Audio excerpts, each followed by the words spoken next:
It's from these people brings familiarity with Allah because people belongs to Allah. He created everyone. You can hear him back, okay? To be familiar with what he created, to be familiar with him. How to become closer to him. Therefore, Shaykh Abdul Haqq said, come together. If the person stays by himself or herself, they become wild. They become wild, it becomes difficult. To be with people softens the heart. It makes it easier. And I was looking, I was looking at Maulana Sheikh Safwas from Lebanon. Something caught my eye. Sometimes just a peek is all you need. There is a famous hadith that Allah subhanahu wa ta'ala, he put, after Prophet sallallahu alaihi wasallam, he went from this world, the world was crying, earth was crying. We prayed Maghrib. I prayed. The earth was crying, saying, no more prophets to walk on my back anymore. Earth was crying, our earth was crying. And it was always the seal of prophets. Always 124th, there was always a prophet to be on earth. And the earth was complaining to Allah, no more prophets to walk on me. And Allah said, for the sake of Rasulullah, going to put for every prophet 124,000 awliya, inheritors, one for every prophet and one for the seal of prophets. All of them taken from the seal of prophets. To be always on earth. And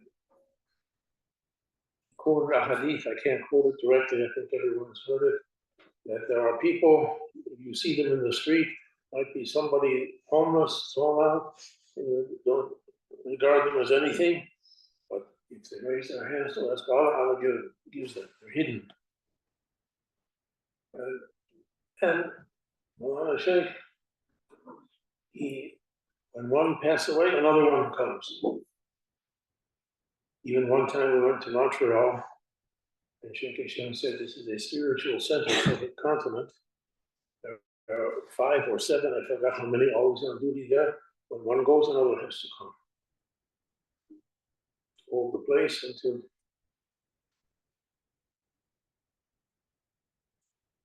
you're in the air traffic control tower, one guy has to go to the restroom, someone has to come and sit there, or going to be chaos. So one always has to be there. And then he mentioned that ayat that we just read in the time of Dawood alayhi salam. Allah sent him to Talut, sent him. And Israel asked for a king, a leader, to lead them, they could fight in the way of Allah. And Talut went forth with his men, and one of them was Dawood alayhi salam. And that Dawood killed Goliath, Jalut. The armies of Israel were victorious that time. And the ayat goes on to say, like this, if we didn't stop one group of people by means of another, too much corruption on earth. And I always understood that ayat because mankind's history, humans' history, is warfare. I say, you say, study history, after the Quran and Hadith, look at history and take lessons from it. There's never been a period of peace anywhere. If you look at European history, continuous fighting. This country, before the Europeans came, they were fighting and killing. Look in Asia, fighting and killing. In China, fighting and killing. In Far East, every place you look, they were warfare. And Allah is stopping one group by means of another group. When Uzbekistan, where he spent 1 or 2 nights in Samarkand. Our hotel room was across from the tomb of Timur Shah, Tamerlane. In the Muslim kingdom days, the Mongols came and they say it's the end of everything. And then they became Muslim. You never know what's going to happen. So Allah checked one group by means of another group. And that's how I always understood the ayat. That's how we understand war and fighting. One group coming into power, another group fighting. And then he took that ayat and related to always going to be 124,000 awliya hidden on earth. And above them, 7,007, 313, and 30, and 5 in ranks. Those hidden ones, also the ayat applies to them. If not for them, too much corruption would be on earth. Their light is repelling evil, making evil to come down. And we ask those beloved ones that they're hidden. He said that their light is hidden now because this is the time of darkness. You can't put light in the time of darkness. They're hidden. We ask for those hidden ones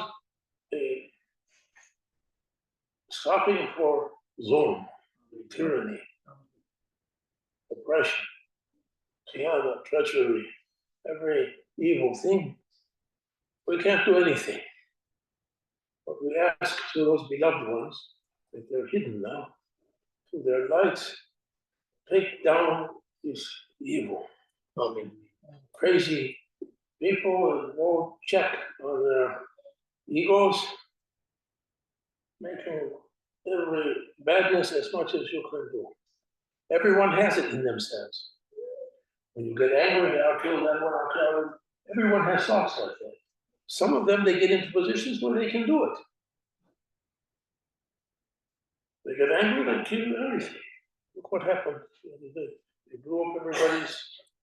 Who can be safe now with your phones, with your pagers? Who knows?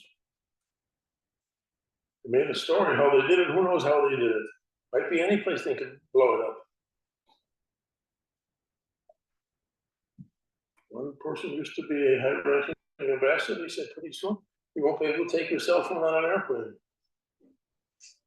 With the shoe bomber, one guy came and did something. All he did was burn his own feet. But after that, now everyone has to take their shoes on the airplane. How that came? It was before your time. You used to just get on the plane, there was nothing. You used to be able to take your family or friends, walk them onto the plane, sit them in the seat, and you get off the plane and fly. Not anymore.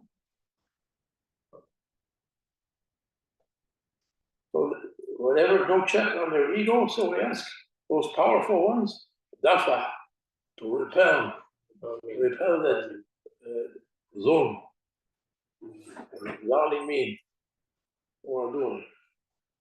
One group, zalimin, one group, awliya kiram, to repel them, stop them, take that power away from them. If you see a 5-year-old with a gun, you take it away from him. You want to kill everybody. Isn't it? Right now. See, a drunk person take the keys to the car. May Allah save us. I mean, for the sake of those awliya, make us to be under their gaze. And for their sake, through their lights, through their spirits. Their spirit is light and the breath to come to all of us and lift us up. Through our minds, we might get something. Through their holy breath, we might get something different. This is what we need. You heard Habib, you heard Fatih. Because I'm looking at these different books, I'd like to read Ibn Arabi. It's hard to understand. Even Maulana Shaykh Sahba, it's hard to understand what he said. When he was sitting speaking, you could understand. Because it wasn't the words he was speaking. So his holy presence, his holy breath was coming something different. Which made it, yes, you could understand.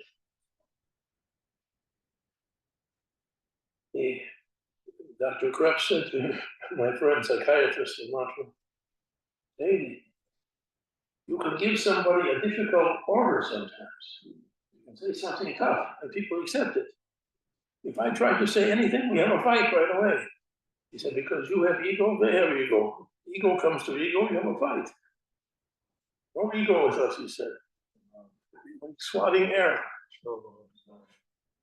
He was like that. And the presence is what's needed. May Allah make us to be more and more to take from His holy presence. And from this world, we're asking from that lightened world, the world of spirit and holy breath, to reach us and we're asking, take down those tyrants. Amen. Okay. Where is it okay? We'll finish the program a week after the program. Is that all right? Okay.